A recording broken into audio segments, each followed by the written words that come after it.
Assalamualaikum warahmatullahi wabarakatuh. Selamat pagi, selamat siang, selamat sore, dan selamat malam. Pada pertemuan kali ini kita masih belajar tentang bahasa Indonesia kelas 12, di mana pada pertemuan sebelumnya kita sudah banyak mendapatkan materi tentang novel, menikmati novel, dan pada pertemuan kali ini itu terkait dengan KD 3.9, mana menganalisis isi dan kebahasaan novel. Oke, seperti biasa kita akan membahas peta konsepnya terlebih dahulu, di mana pada sebuah novel itu ada unsur intrinsik dan ada kebahasaan novel, di mana pada unsur intrinsik ini adalah bagiannya berkaitan dengan unsur intrinsik merupakan unsur pembangun karya sastra yang berasal dari dalam karya itu sendiri. Unsur intrinsik dalam novel berupa tema, plot, penokohan, latar, amanat, sudut pandang, dan gaya bahasa. Kita akan bahas satu persatu. Yang pertama adalah tema. Jadi tema itu merupakan dasar cerita atau gagasan umum dari sebuah novel. Tema dapat juga disebut ide atau tujuan utama. Berdasarkan dasar cerita atau ide utama tersebut, pengarang akan mengembangkan cerita. Karena itu, dalam suatu novel akan terdapat satu tema pokok dan subtema. Pembaca harus menentukan tema pokok dari suatu novel. Nah, berdasarkan hal tersebut dapat diartikan bahwasanya pengertian dari tema pokok adalah tema yang dapat memenuhi atau mencakup isi dari keseluruhan cerita dalam sebuah novel. Itu berkaitan dengan tema. Selanjutnya itu tentang plot atau alur. Jadi plot merupakan hubungan antar peristiwa yang bersifat sebab akibat, tidak hanya jalinan peristiwa secara kronologis, tapi juga urutan kejadian yang di dalamnya terdapat hubungan sebab akibat. Suatu peristiwa disebabkan atau menyebabkan terjadinya peristiwa yang lain. Plot juga dapat berupa cerminan atau perjalanan tingkah laku para tokoh dalam bertindak, berpikir, berasa, dan mengambil sikap terhadap masalah yang dihadapinya. Jadi, pengertian dari suatu plot itu adalah serangkaian peristiwa-peristiwa yang membentuk sebuah jalannya cerita pada novel. Adalah pengertian dari plot atau alur. Nah, secara umum plot itu dibagi menjadi 3. Yang pertama adalah alur maju, kemudian yang kedua alur mundur, dan yang terakhir adalah alur campuran. Untuk alur maju itu merupakan alur peristiwa-peristiwa atau kejadian dalam cerita yang bergerak secara urut dari awal hingga akhir dan memiliki jalan cerita yang rapi. Ya, dan jadi biasanya alur maju ini digunakan pada novel autobiografi atau biografi. Ya, silakan kalian catat di buku catatan kalian. Kemudian yang kedua alur mundur, di mana alur mundur itu adalah merupakan peristiwa-peristiwa atau kejadian dalam cerita yang bergerak secara terbalik atau dari yang sudah berlalu. Pada alur cerita ini tidak diawali dengan pengantar. Jadi ini adalah kebalikan dari alur maju. Dan yang terakhir adalah alur campuran. Apa sih itu alur campuran? Jadi alur campuran itu adalah perpaduan antara alur maju dengan alur mundur. Namun, kadang jalannya alur secara acak dan tidak rapi. Alur ini biasanya digunakan untuk novel misteri atau novel fantasi. Nah, jadi itu berkaitan dengan unsur intrinsik novel. Selanjutnya yang ketiga adalah penokohan. Penokohan dalam sebuah penokohan dalam novel adalah unsur yang sama pentingnya dengan unsur-unsur yang lain. Penokohan adalah teknik bagaimana pengarang menampilkan tokoh-tokoh dalam cerita sehingga dapat diketahui karakter atau sifat para tokoh. Penokohan mencangkup tokoh, perwatakan, dan bagaimana penempatan dan penulisannya dalam cerita. Jadi tokoh merupakan pameran atau seseorang yang menjadi pelaku dalam cerita novel. Nah, sedangkan penokohan atau karakteristik merupakan watak atau sifat dari tokoh yang ada di dalam cerita novel tersebut. Jadi setelah ada tokoh pasti ada penokohan. Dan adapun penokohan itu dibagi menjadi 3. Kita perlu tampilkan. Yang pertama adalah protagonis, tokoh utama yang menjadi pusat perhatian dalam cerita. Tokoh utama ini digambarkan sebagai seorang yang baik dan selalu mendapatkan masalah. Itu tergolong ke dalam tokoh protagonis. Sedangkan yang kedua adalah tokoh antagonis. ini merupakan tokoh yang menjadi musuh dari tokoh utama atau tokoh protagonis dalam cerita. Tokoh antagonis digambarkan dengan seseorang yang memiliki sifat yang buruk, tidak bersahabat, dan selalu menimbulkan konflik. Nah, ini adalah lawan dari protagonis. Sedangkan yang ketiga itu adalah tokoh tritagonis. Maka tokoh ini menjadi penengah antara protagonis dan antagonis. Tokoh tritagonis ini digambarkan dengan seorang yang memiliki sifat dan sikap netral, kadang berpihak pada antagonis. Akan tetapi di saat keduanya terlibat konflik, maka tokoh tritagonis ini bertindak sebagai pelerai dari keduanya. Pengertian dari tokoh tritagonis. Jadi untuk menggambarkan karakter tokoh, pengarang menampilkan dengan cara yang berbeda-beda. Berikut cara yang bisa dilakukan pengarang untuk menggambarkan watak atau karakteristik dari tokoh dalam novel tersebut. Yang pertama, tentang penggambaran tokoh.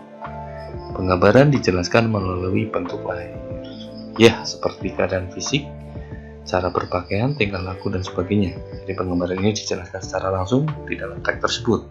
Kemudian yang kedua, penggambaran dijelaskan dengan jalan pikir tokoh. Tiga, penggambaran dilakukan dengan melalui reaksi dari tokoh terhadap suatu hal atau kejadian tertentu. Dan yang keempat, penggambaran dijelaskan melalui lingkungan dan keadaan sekitar tokoh. Nah, ini juga sudah dijelaskan pada video sebelumnya. Jadi untuk pemahaman lebih lanjut silahkan kalian buka video sebelumnya terlebih dahulu. Yang keempat, berkaitan dengan latar. Latar itu dibagi menjadi 5 ya. Yang pertama adalah waktu, tempat, suasana, sosial budaya, dan keadaan lingkungan. Kita bahas satu persatu. Sebelum kita bahas, alangkah baiknya kalian mengetahui terlebih dahulu apa sih pengertian dari latar tersebut. Jadi latar adalah landasan atau tumbuhan yang dimiliki pengertian tempat, hubungan waktu, dan lingkungan sosial, tempat terjadinya peristiwa-peristiwa yang diceritakan. Selain itu juga merupakan pelukisan tempat, waktu, dan situasi atau suasana kejadian suatu peristiwa. Jadi berdasarkan kedua pengertian tersebut, latar dapat disimpulkan sebagai pelukisan tempat, waktu, dan suasana pada suatu peristiwa yang ada di cerita fiksi. Latar atau setting ini merupakan salah satu unsur pembangun sebuah novel yang penting untuk menciptakan suasana dalam cerita. Jadi setelah ada tokoh dan penokohan, tentu tidak lupa ada sebuah latar. Adapun latar atau setting itu terdiri dari beberapa macam. Di antaranya adalah latar waktu, yaitu masa di mana jalannya cerita sedang berlangsung. Latar atau setting waktu ini bisa digambarkan secara garis besar ataupun secara terperinci. Secara garis besar misalnya saja pada musim kemarau, musim hujan, siang, malam, hari Minggu, dan lain sebagainya. Itu pengertian dari latar waktu. Kemudian yang kedua adalah latar tempat, di mana lokasi di mana jalannya cerita tersebut berlangsung. Latar atau setting tempat ini digambarkan secara umum dan khusus. Jadi misalnya kalau secara umum itu di terminal Bekasi, di stadion, dan lain sebagainya. Sedangkan secara khusus seperti di ujung Jalan Mawar, di rumah Anton, dan lain sebagainya. Itu berkaitan dengan tempat. Dan yang ketiga tentang suasana, di mana suasana ini adalah kondisi latar secara menyeluruh dan emosi yang kuat. Yang keempat, sosial budaya, yaitu pergaulan yang secara status sosial ini berhubungan dengan latar tempat, sebab status sosial sangat erat hubungannya dengan tempat bergaul. Jadi untuk sosial budaya ini itu berkaitan dengan latar tempat. Dan yang terakhir itu tentang keadaan lingkungan. Jadi lingkungan dari tokoh-tokoh dalam cerita yang memunculkan konflik batin dalam jalannya suatu cerita, itu tentang keadaan lingkungan. Itu penjelasan berkaitan dengan unsur intrinsik novel tentang latar. Yang kelima, tentang amanat. Jadi amanat itu dibagi menjadi 2 ya, antara tersirat dan tersurat. Kita bahas satu persatu, di mana amanat itu adalah merupakan pesan pengarang kepada pembacanya yang terkandung di dalam cerita novel.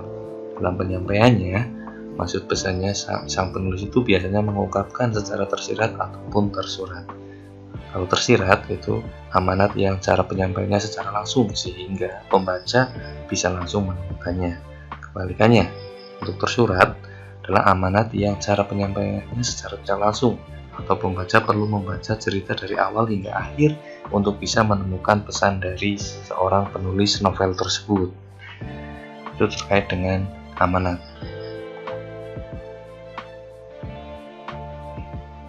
Yang keenam itu tentang sudut pandang.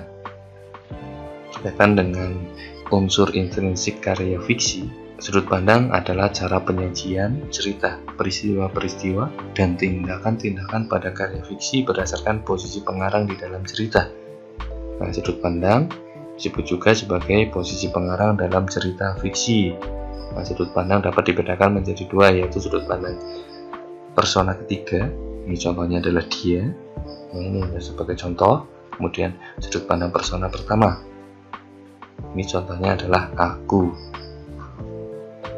Dan kalian baca juga atau kalian pahami di video sebelumnya sudah dijelaskan terkait dengan sudut pandang karya fiksi. Yang ketujuh tentang gaya bahasa. Jadi gaya bahasa adalah suatu corak dalam pemilihan bahasa yang digunakan oleh penulis di dalam cerita novel. Gaya bahasa ini berguna untuk menciptakan suasana atau nada untuk mengajak. Selain itu, juga dapat berguna untuk merumuskan dialog yang bisa menggambarkan hubungan atau interaksi yang dilakukan oleh tokoh-tokoh dalam cerita. Di gaya bahasa dalam novel adalah ciri khas pemilihan kata dan bahasa yang digunakan oleh penulis. Artinya, tiap penulis novel tentu memiliki gaya bahasa yang berbeda-beda. Tentang gaya bahasa terkait dengan unsur intrinsik novel.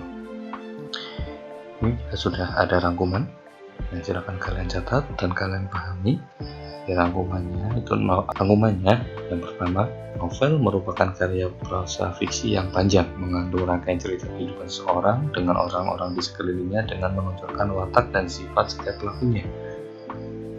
Dan yang kedua, tema merupakan dasar cerita atau gagasan umum dari sebuah novel. 3. Plot merupakan hubungan antara peristiwa. Penokohan adalah teknik bagaimana pengarang menampilkan tokoh-tokoh dalam cerita sehingga dapat diketahui karakter atau sifat para tokoh. 5. Latar adalah landasan atau tumpuan yang memiliki pengertian tempat, hubungan waktu, dan lingkungan sosial tempat terjadinya peristiwa-peristiwa yang diceritakan.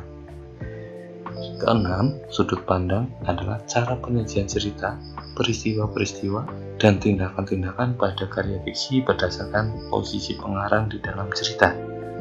7. Amanat atau nilai moral merupakan unsur isi dalam karya fiksi yang mengacu pada nilai-nilai, sikap, tingkah laku, sopan santun, pergaulan yang dihadirkan pengarang melalui tokoh-tokoh di dalamnya. Dan yang terakhir, terkait dengan rangkuman pada video pembelajaran kali ini adalah gaya bahasa. Ini bisa berupa pemilihan kata, penggunaan kalimat, pengematan kata, dan pemakaian majas, dan sebagainya. Jangan lupa ada glosarium, silakan kalian baca sebagai bahan literasi kalian dan menambah kosakata dalam pembendaraan kata bagi kalian.